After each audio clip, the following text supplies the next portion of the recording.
Good afternoon. Let me begin by thanking the Chamber for inviting Jarvis Christian University to this luncheon today. I am Lindale Emily Pruitt, and I am the 13th President and CEO of Jarvis Christian University. Jarvis has been educating the head, the heart, and the hand of young people who make Jarvis their choice for higher education for 111 years. The history is really interesting because a relationship was forged between two individuals that in 1904 was really rare. A black woman by the name of Mary Alfin connected with the wife of a Confederate soldier.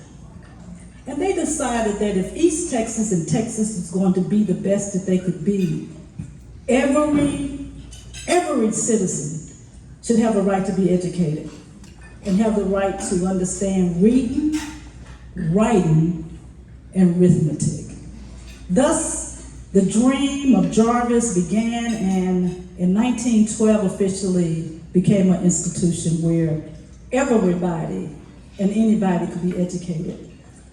As I sat at my table today and I looked at the poem that was read earlier, these are the students so often that come to Jarvis Christian University. And we are not ashamed that these are the students that we serve, because we realize that they're coming after having faced a lifetime of challenges, but they still come with the potential to be the best selves that they could be. At Jarvis, we are a liberal arts, historically black college and university that has been around, as I said, 111 years. We have various majors, some in the humanities and arts, but we also have majors in computer science and cybersecurity and healthcare management and sports management. And just last year, we became designated as a university because we have two online graduate programs, the Masters of Business Administration and the Master of Criminal Justice, and you can earn your MBA in 10 months online. At Jarvis, we believe that any student is accepted as they are, but they cannot leave the way that they come. They have to leave better individuals socially and spiritually and intellectually. At Jarvis, we consider ourselves a AAA university. We are accessible, we are approachable, we are available, not only to those persons who are internal stakeholders, but to external stakeholders as well. As you are working with young people and even adults who want to come back and move forward educationally with their lives, consider Jarvis Christian University. We are partners with East Texas. And if we've been here 111 years, excuse my language, we ain't going nowhere. We will continue to be here because we believe that our job is to help Texas be the best Texas that Texas can be, but also to prepare East Texans to help make East Texas the best East Texas that East Texas can be. Join us in our quest. If you're ever on Highway 80 over in Hawkins, Texas, come by, stop in, just pull into the white picket fence and tell them you came to see Lindale, the president. And I'll have my door wide open, and we'll be glad to speak with you about what we do. God bless you. God keep you. This is our prayer for you. Well, hi everybody. I'm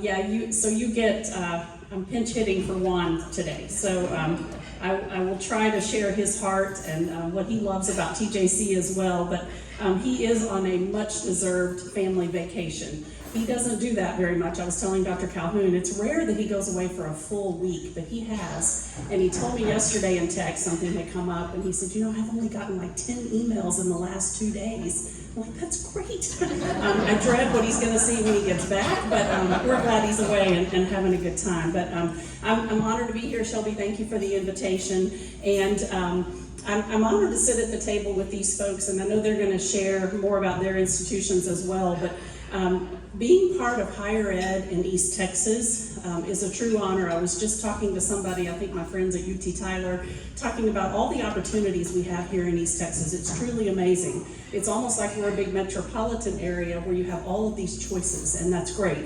I consider my colleagues here today our friends. We truly look at the students in East Texas as our students. I don't see finger pointing, right? We don't look at Stan and say, oh, you just prepare them better. You know, he does a great job, by the way.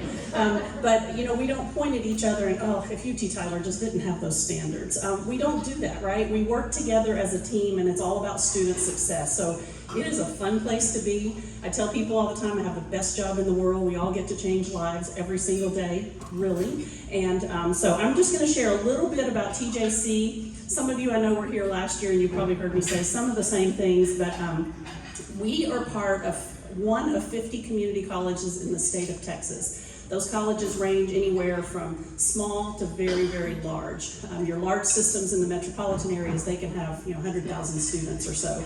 TJC right now for fall, we think we'll have a little over 12,000. If we could inch up to 13, we'd be really happy. That's where we were headed pre-COVID, but we're getting back there. As far as how we are governed by a nine-member board of elected trustees. They are amazing, supportive people that really help us do our job and care about what we do. And then, of course, Dr. Mejia is our president. I have some friends here, Rick and Kevin are here. We couldn't ask for a better leader. He is absolutely amazing. Also, just a few facts about community colleges. Community colleges educate over 50% of people who decide to go to higher ed.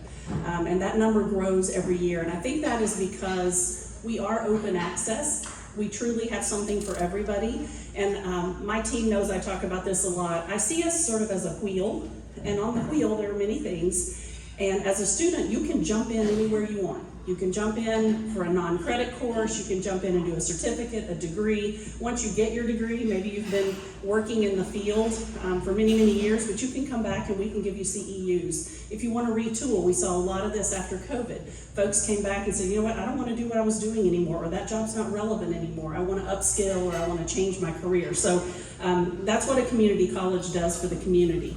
Also, people are always interested in our funding model. How are we funded? We really have three major streams of funding. We have the state, which is less than 20% of our funding. It used to be in the 80s, and it's been on a downhill run for decades now.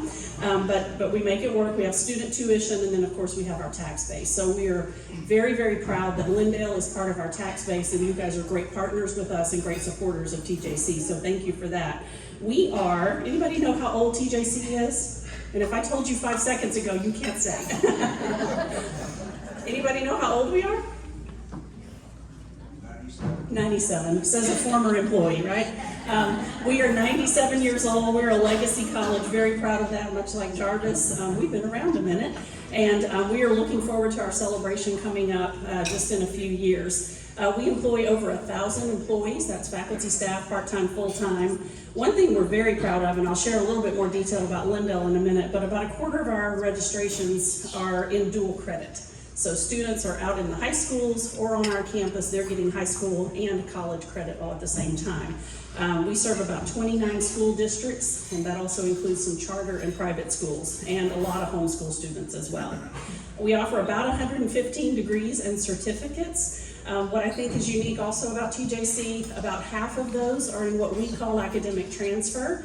They get their core or their basics, and then they transfer on. Many go to UT Tyler, that's our largest transfer institution. But the other 50% is workforce. So we love that we can provide workers for our community and our companies that we serve. So we also have a very large continuing studies division. I mentioned non-credit a minute ago, but we hired a new dean about 2 years, Mr. Brent Wallace. He is at our TJC West campus, and they are truly developing some really great pathways. So if you have a company and you say, you know what, I have 25 employees that need this kind of training, they can create customized training or corporate training for you. A lot of times those students will go, hey, I don't have a degree or I don't have a certificate. Maybe I'll jump in and do that as well. So that is really starting to be a significant part of our pathways for students and them reaching their goals. Also out at TJC West, we have a thriving police academy and fire academy. Our police academy had record numbers this year. Very, very proud of that. We have a new director over that program, and we have agencies like Lindale Police Department and others that hire someone and then they need their TCOL training and they come to us. So we also served over 1,100 kiddos on our campus this summer in our summer camps, and there were kids everywhere, and we just love it. And so if your kid needs a place to go next summer, please get them signed up. We also offer, and this is unique to community colleges, we offer 3 bachelor's degrees. We were given an opportunity several years ago for community colleges to offer up to 5. And so we have 3, one in dental hygiene, one in healthcare administration. A lot of those students continue on with UT Tyler and get their master's in healthcare administration there. And then our newest degree starts this fall, and it is a Bachelor of Applied Technology in Emergency Management. So go online and check that out if you want to know more. We have 5 locations. We have TJC Central, and that's what we're calling ourselves now. We're changing our terminology a little bit. So we are TJC Central, that's in Tyler proper, the campus you drive by and recognize. We also have TJC North. Anybody know where that's at? Okay, good. It's here in Lindale. I'm very happy to be here. I'll talk a little more about that in a second. And then we have TJC West that I mentioned, and then Jacksonville and Rusk. And those have a variety of programs. One other thing that is unique to us, we have 12 athletic teams. That is not typical for a community college, very proud of those. And among all those teams, we have 68 national championships. Our athletics folks make me say that every time I talk about TJC, but we're very, very proud of that, and it's fun to have that part of our campus. It gives us just a different feel. I'll brag on our foundation as well. You guys have heard of the TJC Promise, right? I know Stan has. So the TJC Promise is part of TJC as well, and we have some great partners in our ISD, Lindale being one of those. A student can sign up in their 9th grade year and say, I want to go to TJC, but to get there, I have to do these things in the 4 years I'm in high school. So they have to meet certain GPA requirements, and then they also have to do community service. And if they do all of that, they come to us and they get to go tuition-free to TJC. Lindale is a big, big participator in that, and very successful, by the way. Your students do really, really well. A couple of things about what's coming up. We just finished our master plan at TJC just about, I'd say a little less than a year ago, and we're now fleshing out what does that mean. If we need all of these things in the next 10 to 15 years, how do we get there? Well, we're also coming up on our 100th, so we are exploring all kinds of ways to fund the projects that we need to take us to the next level. So you're going to hear more and more about that, especially the closer we get to our 100th birthday. Some of those things include, based on the master plan and then just what we want to do, we need more space at our central campus. We are working on fall registration, and we are already starting to run out of classrooms in certain places, which is a great problem to have. Another area that the master plan told us, I don't know, you're probably familiar with an area that's really growing, maybe north, right? Yeah, here. So our master plan said, hey, you have a footprint in Lindale, but it could be bigger. And so we get excited when we hear that, and we know that because we have a lot of your students drive to Central to go to classes. But we would love to have a larger presence here. So somewhere in all of that planning, we would expect to put a larger footprint here in Lindale. So stay tuned for what is to come on that. I'm very excited. Also, I want to do a quick shout out to the Economic Development and City of Lindale. Susan and Carolyn are great friends of ours, and they helped hire our dean, Dr. Rick Nichols. I know I introduced him last year, but stand up, Rick. I want you to see a face to TJC North. Rick's been here about a year, and Carolyn and Susan were part of that process, and we appreciate that. So we appreciate that you guys are invested in TJC and really want us to be here. And I'm going to brag on Lindale ISD really quick before I turn it over to Dr. Calhoun. I mentioned dual credit, and I mentioned the promise. So anybody remember how many ISDs and schools I said we serve? This is the teacher in me. You have to talk back. I can't help it. It's just what I do. 23? You're close. 29. I will tell you, out of all of those, want to guess who's number 1 in performance? Lindale ISD, absolutely.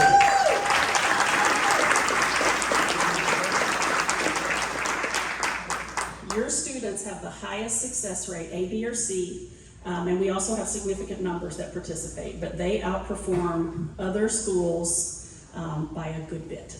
And so we're very, very proud of that, and that's because of your great leadership here and your great teaching.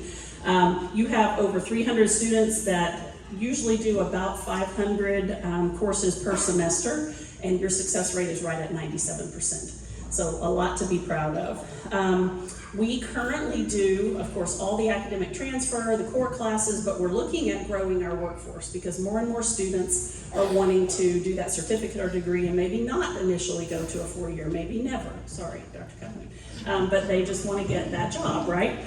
So we're looking to expand that here in Lindale. And then the other piece you should be very proud of are your Promise students. So we're signing up more and more Promise students every year. It's amazing how many you have. Close to 1,000, I think, is where we are now, and they are persisting. They're finishing the program here, and they are entering TJC and doing very, very, very well. So we're very proud to be part of the Lindale community. We want to do more, so stay tuned for that and what that will look like in the future. And Dr. Mejia did tell me, please give my regards, and he was so sorry. He missed getting to visit with you guys, but hopefully he'll make it next year. All right, thank you so much. I guess, am I the only one not to want to use the mic stand there and get a little closer? Well, it's a real pleasure to be here and have this chance to interact with you all. And I may actually repeat some of the things that Dr. Willis said about the medical school, because it is something that we get asked about constantly. Where are we? How successful is it? Is it going to have $1 billion economic impact on the community? Those kinds of questions come up rather frequently. And I'm so pleased to be here with my colleagues from TJC and Jarvis Christian College. You know, UT Tyler is described as a regional, comprehensive public research university. And that's not for everyone. We require a fairly substantial grade point average to be admitted to UT Tyler. In fact, UT Austin, UT Dallas, and UT Tyler have the strongest academic requirements for admission of the other UT institutions, and there are 13 UT institutions in the state of Texas. We offer over 90 academic degree programs, including bachelor's degrees, master degrees, and doctoral degrees, and even postdoctoral work. There's postdoctoral work in laboratories and in physician training. There's postdoctoral work. So after you finish medical school, if you want to have a specialty, you have to do postdoctoral, what we call graduate medical education training.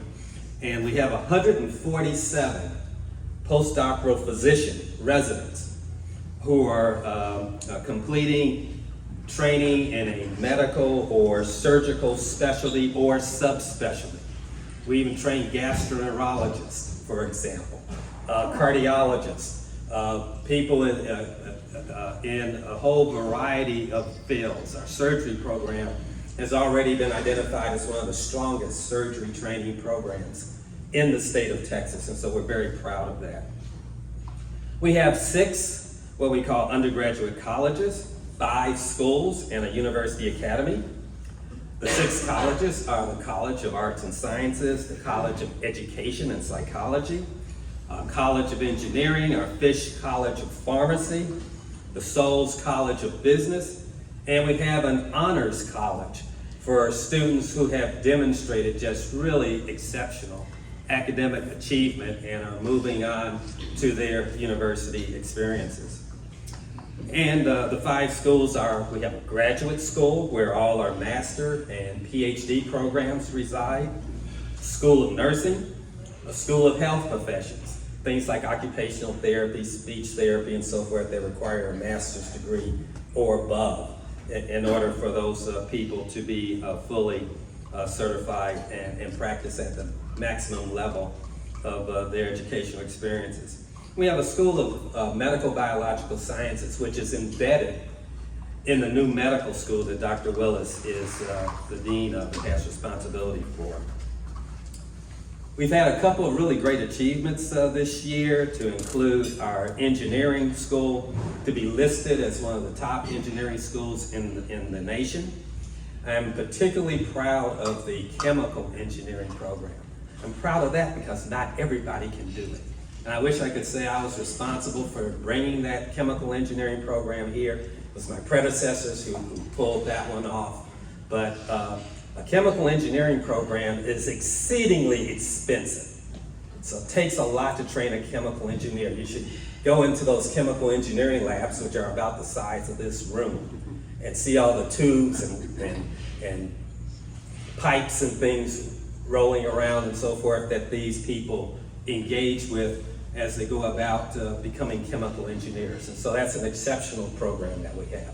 And our engineering program is not only at the UT Tyler campus, but we work with a number of community colleges, and we actually have a Houston Engineering Center where we work with schools in the Houston area and actually provide in that region engineering degrees that a city like Houston really has a lot of employment for people who choose to go into that area. And so we're a big supplier of those folks out of UT Tyler. We have our Masters of Nursing program, which is listed as one of the top master's programs in the country. And even in our baccalaureate program, there's an exam that they have to take for nursing licensure. It's a challenging exam. It's just become even more challenging. They call it the new NCLEX exam. And we have a 97% first time they take it pass rate for our nursing students who come out with a baccalaureate degree from UT Tyler. And we're doing construction on an addition to the nursing school, about $30 million addition to the nursing school. That will allow us to expand our class because nurses are much needed, but also bring some new programs on board. We're doing a new doctorate in nursing program for adult geriatric acute care. We've had that program for geriatric nurses, but it was focused on chronic care, taking care of people in nursing homes or who are trying to remain at home as they age and they require nursing care. But what we discovered with COVID and what continues today is that people, seniors like me and others who get admitted to hospitals need that kind of specialized geriatric care. And so at the request of the hospitals, we've expanded that training program for those nurses in acute care geriatric nursing. A lot of anesthesia that is delivered in hospitals are actually delivered by doctorate trained nurses in the CRNA program. CRNAs actually start off making between $200,000 and $300,000 a year, fresh out of our program. So again, this is a program that we're starting here in the nursing realm that we think will be quite important. And something that's really fun because I'll get to play around in the simulator is we're starting a flight nursing program. You know, both hospitals have helicopters that are going back and forth. They have these all over the country. Most of those nurses get trained in the military, quite honestly, but there are a couple of civilian programs at universities, and we're going to be one of those few universities to offer a flight nursing program at UT Tyler. Just to say a few things about the medical school, it's all very exciting, and I don't want to repeat anything that Dr. Willis might have said, but I do want to thank our community partners, not only our own health system, UT Health East Texas, but Christus Trinity Mother Francis. They've been great partners in helping us develop the med school, particularly in the area. I know you had a pediatrician just speak a few minutes ago, but particularly in the area of child and maternal health and so forth. They're going to play a critical role in our medical school in making that kind of experience available for our medical students moving forward. Brig might have told you that that first class, we had 4,568 applications for 40 spots. That's interesting because someone, when we first talked about the med school, they said, are there going to be, high quality students coming out of East Texas that can fill your medical school every year? And I said, of course there will be.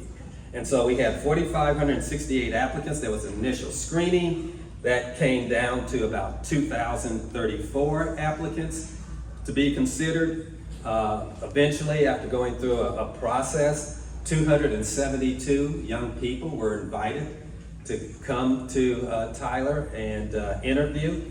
And by the way, coming to Tyler was not a very long trip because we had a real focus on bringing students to the med school who have strong ties. They grew up right here in East Texas. That was a priority as we went through this process. And then after the interviews, there's what we call a match. And we had a list of about 60 people to come into the med school. Eventually, we arrived at our 40, and we did not have to go further down on our list than 44. We only had 3 that decided to go to Harvard or Yale or Johns Hopkins or somewhere like that, and they'll regret it. Because we have some great stuff here. 16 kids from Smith County, from around here, right around here, were admitted to the school. If you look at the Smith County and the counties that are adjacent to Smith County, of the 40 spots, 33 were from right here in East Texas, in Smith County and the surrounding counties. Their grade point average and MCAT scores, that's the medical college admissions test, it's a monster. I still remember it, although I took it 40 years ago to get to med school. It's a really tough test. Our students are quite a bit above the average accepted to medical schools around the country. So a brand new school, and we were able to recruit locally and get some of the very best students that are available. 22.5% of the students who were accepted came from UT Tyler. About 12% had at least one parent who was a physician. And I said we picked the very best, and it was a blinded process. 25% were male, 75% were female. The females are kicking the males' butt.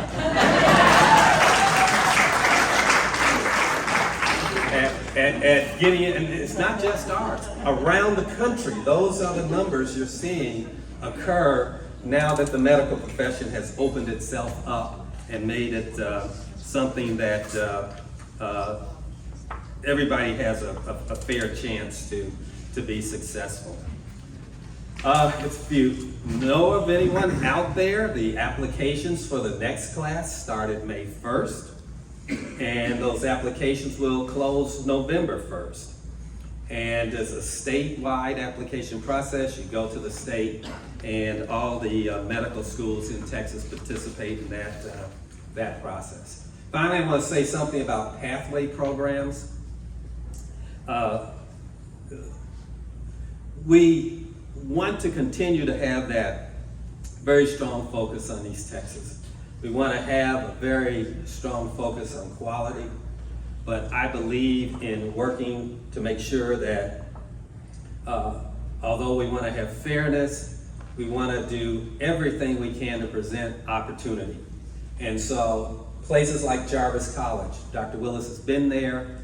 We're putting together a pathways program with an early admissions process that will work with Jarvis, that will work with TJC, that will work with Stephen F. Austin, A&M Commerce, where we will continue to not only have these young people apply, but build a pipeline for those who want to pursue a medical education so they can get off in the right start. We're going to be visiting the high schools.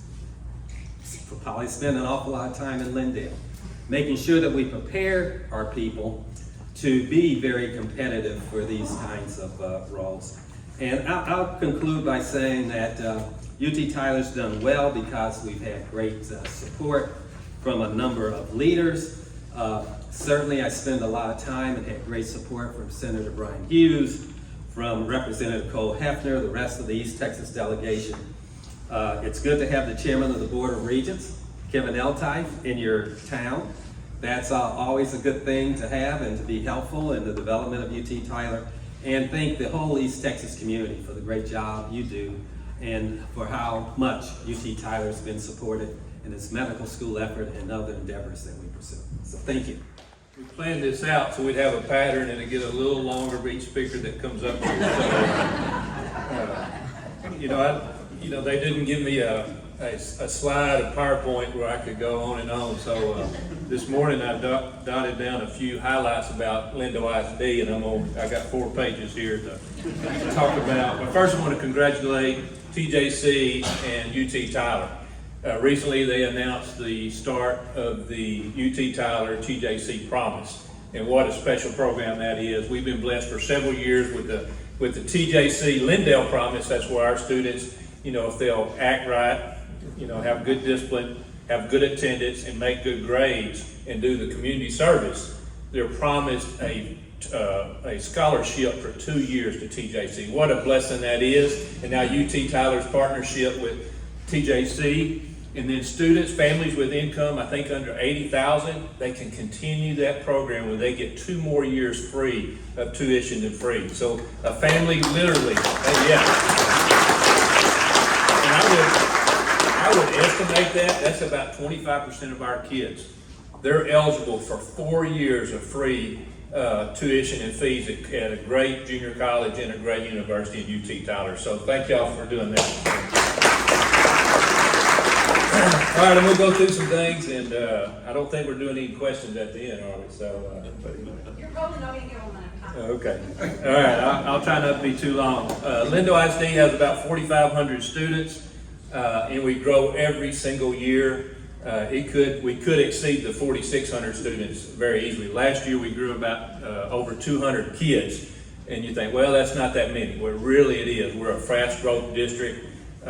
We have grown 80 on average, 80 students a year for 20 plus years.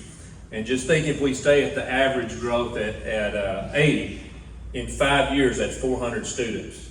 In 10 years that's 800 students. And you think about the number of classrooms and teachers and all the other services we need for that additional 800 students. In 2000, when I got here in 2007, they were already overcrowded. And so we passed a bond in 2009 where we built a complete another campus, the junior high campus. What a great campus that is. We also added additional classrooms at the high school at that time. And so, but we just keep growing, keep adding students. So in 2018, we had another bond election where we added 23 classrooms at the high school, and also did major improvements throughout the district, especially in our athletic facilities. In 2020, not with a bond program, in cash, we added 14 classrooms at ECC and College Streets just to give us more space. So we are in the planning stages for the next bond election. And that will be announced when we're ready, with the number of students dictate. If we have another 200 students come this year, additional 200 students, we're probably going to announce a bond election soon. If we stay around the 50 to 80, it may be another year before we make that announcement. So it's determined by our growth. We don't want to announce it too early, but we do have plans for the next campus, and it will be an elementary campus. We bought, 18 years ago, we bought 109 acres, and because of our financial strength, we paid cash for that property. It's out there behind Chicken Express and Brickyard Road. What a great piece of property that is, and that can be the next 2 to 3 campuses for Lindale ISD. We're very fortunate because of the economic growth in Lindale. We may have the opportunity to pass a big bond for our district. We're adding a whole additional campus. We may be able to do that with no tax increase or very little tax increase. Wouldn't that be wonderful? And give you an idea we got just to bless with a great school board. Our school board has lowered the tax rate over 22 cents in the last 4 years, and that's amazing. That's a compliment or kudos to our community because we got the great economic growth that we have. This year, they'll adopt a new tax rate in August, in late August. They're scheduled to lower the tax rate 21.5 cents. Okay, so that's quick math, and that 43.5 cents in 5 years. No other district out in the state of Texas, I think, has done that. So what an amazing feat that is. And so very proud of our economic growth and the management by our school board. Now, some of that this year, a good part of that is the state compression, and we're blessed with that. The legislators did a great job. They had a surplus of money. I don't think they're being very truthful with the state about how much money they have, because they said 33 million surplus statewide. And where did that 33 million come from? Because basically we've been overtaxed for the last 2 years. So 33 million, that does not include the 33 billion. That does not include the 25 billion in the rainy day fund. Okay, and the rainy day fund can easily go down to 8 and to 10 billion, and we'd be very comfortable as a state. It's their emergency fund in a sense. Now, if the last 2 years we generated an extra 33 billion, our economy is not slowing down. So we're already scheduled to generate that much or more in the next 2 years. So truthfully, it's not 33 billion next year, it's over 66 billion plus the rainy day fund, and that's the truth. They used about 19 billion of that to lower taxes and compression, and of course also it includes the schedule, as a state of Texas, we'll vote on raising our homestead exemption from 40,000 to 100,000, and that's a great thing. Well, all homeowners will pay less taxes, and so there's some benefits to benefits to businesses where they pay less taxes as well. So it's a great thing statewide. But what's poor is how we're funding our school district. We talk about how well we're doing and the things we're doing community-wise, but we're ranked in the 40th in the state of Texas on funding per student in the state of Texas. And that's a shame, because we got one of the best economies in the world, certainly in the nation, and our legislators are not supporting our school districts as well, and they could support our junior colleges better, and of course our universities better as well. So we need to make that well known when we see those politicians. Kudos on the cutting the taxes, but you've got to do a better job supporting our education system. Lindale ISD is an A-rated school district. Every campus is also A-rated. Apparently, the ratings are too high across the state of Texas, so they're going to change how they rate school districts, and ratings across the entire state will go down. So very likely we may not be an A-rated school district, and we are the only school district in Smith County, and one of the very few in the state of Texas, has been A-rated every single year they've had this A through F system. So they want to lower the ratings for whatever reason, but we'll learn that system, and we'll do very well as well, because we got great students and great teachers. Some highlights from last year. Of course, I mentioned the TJC UT Promise, but that's certainly a highlight for our school district and our community. Our band won its third consecutive state championship in UIL military marching. So this year they'll go for the fourth 4P. UIL Academics, we won the district UIL academic competition, and we have for 20 plus years. We won it at every single level: 6th grade, 7th grade, 8th grade, and high school. And those are the only 4 levels we compete at. And in our second place team, we more than doubled the second place team. So it's not even close. We're very dominant in those competitions. We have a number of individual state champions. Our choir program's doing amazing things. We have record number. We had record number of all region singers, record number of all state singers. Tennis team went to state. I think list all these things. Of course, our football team is ranked in the top 15 again. They went 3 rounds in the playoffs. Baseball is district champion. Girls golf team was ranked high in the state, regional champion. We're doing some great things with drama, speech and debate, career and technology. FFA had the most successful year they've had in the last 16 years, because I've been here 16 years and they had the best year, so I know about that. Culinary program, honors classes, AP courses, all these things we offer. Example, AP courses is supposed to be the most rigorous type courses you offer in high school. Our students scored so well, they scored in the top 10% in the world on AP. And this is where you take the test to get college credit. And you have to score a 3, 4, 5 on those. So our students are doing amazing in their classes. Of course, we are blessed with such dedicated, skilled teachers. We're certainly blessed in so many ways. I always talk about Lindale ISD has the perfect combination. We have bright and talented students. We have super supportive parents and community members and skilled and dedicated teachers. So how could we not be successful in this community and in this school system?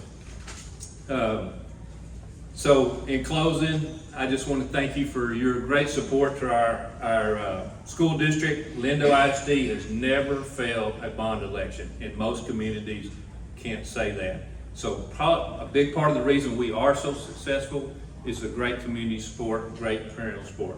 And another thing, we got extremely high standards. We got high expectations on how we dress, how we carry ourselves, our discipline, and then of course performance academically. We have high standards.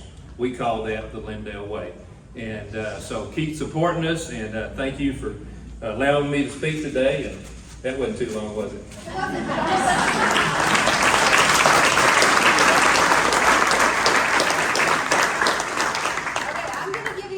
I'm gonna give him the opportunity to talk about one more thing, All right. because I really thought it was in there. Vouchers are still at the state Okay. capitol. Well, I didn't know if how. I'm gonna let you talk about it. Okay, You're passionate about it. Yeah. All right, vouchers. He touched on vouchers.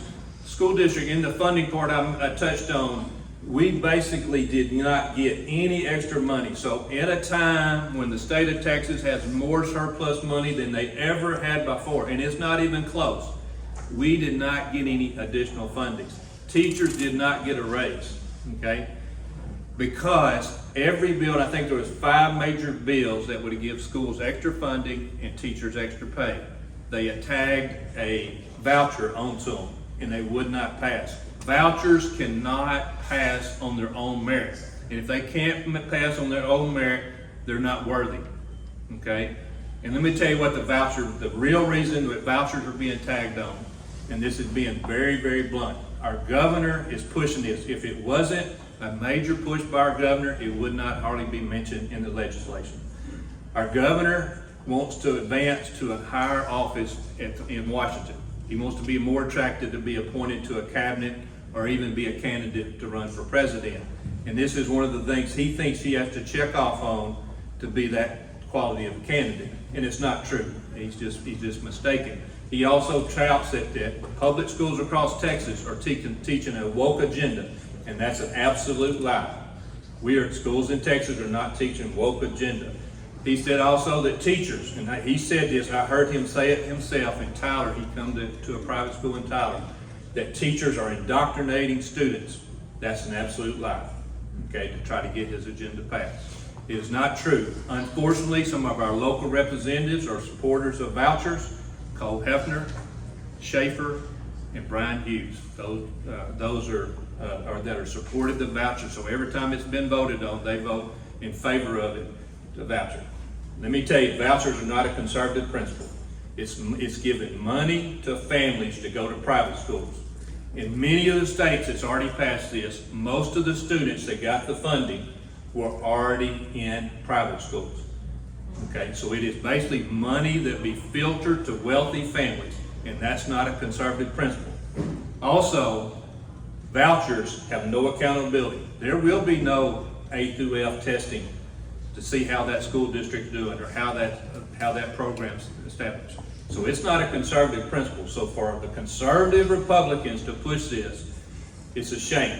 Okay, and we need to hold them accountable. And if we can't get better representation, we need to vote for new ones. Is that good enough on the vouchers?